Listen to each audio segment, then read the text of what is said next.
പ്രകടന പത്രികയുടെ കരടിന് BJP. Parliamentary board അംഗീകാരം നൽകിയെന്ന് ബി.ജെ.പി. വൃത്തങ്ങൾ പറയുന്നു.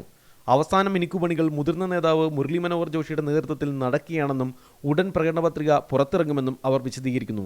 എന്നാൽ നരേന്ദ്രമോദി പ്രകടന പത്രികയ്ക്ക് അംഗീകാരം നൽകാത്തതാണ് ഇത് വൈകാൻ കാരണമെന്നാണ് സൂചന. ഏക ഇന്ത്യ ശ്രേഷ്ഠ ഇന്ത്യ എന്ന് പേരിട്ട് മാസങ്ങളോളമായി പ്രകടന പത്രികയുടെ ഒരുക്കത്തിലാണ് ബി.ജെ.പി.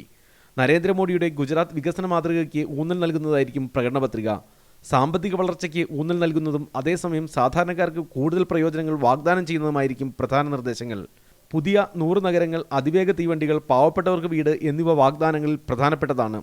സർക്കാർ ചുവപ്പ് നാടകൾ ഇല്ലാതാക്കിക്കൊണ്ടുള്ള ഭരണ സംവിധാനങ്ങൾ, വ്യവസായ അന്തരീക്ഷം മെച്ചപ്പെടുത്തുന്ന തരത്തിൽ സബ്സിഡികൾ പുനഃക്രമീകരിക്കുക, കൂടുതൽ IITകളും എയിംസ് മാതൃക ആസ്പത്രികളും സ്ഥാപിക്കുക, തൊഴിൽ വൈദഗ്ധ്യം മെച്ചപ്പെടുത്തുക എന്നിവയും പ്രകടന പത്രികയിൽ ഉൾപ്പെടും. പാരമ്പര്യം, പ്രാഗൽഭ്യം, വിനോദസഞ്ചാരം, വ്യവസായം, സാങ്കേതിക വൈദഗ്ധ്യം എന്നിവയിൽ ഊന്നൽ നൽകിക്കൊണ്ടുള്ള വികസന മാതൃകയാണ് മുന്നോട്ട് വയ്ക്കുന്നതെന്ന സൂചന നേരത്തെ തന്നെ മോഡിയും നൽകിയിരുന്നു. കോൺഗ്രസ് കൂടാതെ സമാജ്വാദി പാർട്ടി, CPM, CPI തുടങ്ങി മിക്ക പ്രധാന പാർട്ടികളും പ്രകടന പത്രിക പുറത്തിറക്കി. ആം ആദ്മി പാർട്ടി ഇന്ന് പ്രകടന പത്രിക പുറത്തിറക്കുമെന്നാണ് കരുതുന്നത്. മീഡിയ 1 ഡൽഹി.